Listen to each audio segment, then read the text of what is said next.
नमस्कार मित्रांनो, तू हिरे माझा मितवा या मालिकेमध्ये अर्णवने ईश्वरीसाठी चक्क लव्ह लेटर लिहिलेलं आहे मित्रांनो. तर चला पाहूया मित्रांनो. आता तुम्हाला माहिती आहे ती मीटिंग छान पद्धतीने झालेली आहे, मात्र ईश्वरीला कळलेलं आहे की हे सगळं लावण्याने केलेलं होतं, त्यामुळे ती आता लावण्याला धमकावत आहे. जर पुन्हा अशी चूक केली तर माझे इतकं वाईट कोणीच नाही आणि लावण्या घाबरलेली आहे.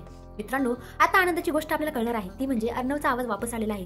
परंतु अर्णव इतका बंडखोर की तो सांगत नाही, ईश्वरीला सांगतच नाही की त्याचा आवाज वापस आलाय. त्याला असं वाटतं की ईश्वरी नंतर माझा आवाज होऊ शकणार नाही, त्यामुळे तो आता ती गोष्ट लपून ठेवतो. आणि मग आता घरी गेल्याच्या नंतर ईश्वरीचे सर्वजण कौतुक करत असतात. मित्रांनो, कौतुक तर व्हायलाच पाहिजे, कारण ईश्वरीने एवढी मोठी डील अर्णवला मिळून दिली, त्यामुळे अंजली, आकाश, मामा सगळेच जण तिचं तोंड भरून कौतुक करत असतात. आणि ईश्वरी मात्र लाजत हळूच गालात हसत म्हणत असते की त्यात एवढं काही नाही, मी माझी बायको होण्याची कर्तव्य निभावली. परंतु खरंच ईश्वरी ग्रेट आहे. म्हणजे मामांना या गोष्टीचा आश्चर्य वाटत आहे की खरंच म्हणजे ज्यांचा संसाराला इतके वर्ष झाले तरी त्यांना बायकोच्या मनातलं, नवऱ्याच्या मनातलं कळत नाही, मात्र ईश्वरी इतक्या लवकर अर्णवच्या मनातलं एवढ्या लवकर सहजासहजी कसं काय ओळखते. मित्रांनो, खरंच ग्रेट आहे ना. ईश्वरीला अर्णवच्या मनातलं एवढं सगळं काही कसं काय कळतं, याचा विचार तुमच्याही मनात आलाच असेल ना. खरंच माझ्याही मनात आला की कसं काय एवढं सगळं अर्णव ईश्वरीच्या मनातलं ओळखतो, अर्णवला सगळं काही कळतं, ईश्वरीला या अर्णवच्या मनातलं सगळं काही कळतं. खरंच या दोघांची जोडी बेस्ट आहे. परंतु या दोघांचं हास्याचं रूपांतर आता भांडणात होणार आहे. ते कसं, तर मित्रांनो, आता अर्णव रूम मध्ये असतो, फोनवर बोलत असतो आणि ईश्वरीला कळतं की अर्णवचा आवाज रिटर्न आलाय. मला तिला असं वाटतं की अर्णवचा आवाज रिटर्न केव्हाच आला होता, पण अर्णव मला सतवण्यासाठी, मला त्रास देण्यासाठी, माझी फिरकी घेण्यासाठी माझ्यासोबत खोटं बोलत होता. त्यामुळे ती भयंकर चिडलेली आहे बरं का मित्रांनो.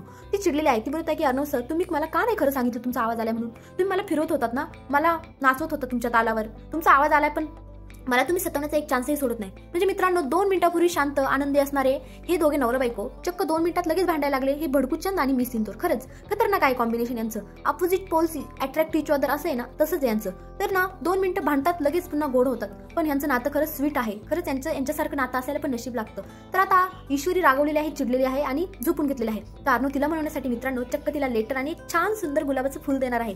मित्रांनो, आता त्यांनी सुंदर गुलाबाचं फुल आणि लेटर तिच्या उशापाशी ठेवलेलं आहे. आता ईश्वरी खूप काय बोलतात ना, बंडखोर, तिने लगेच बघितलं आणि तिला इतका आनंद झालेला आहे.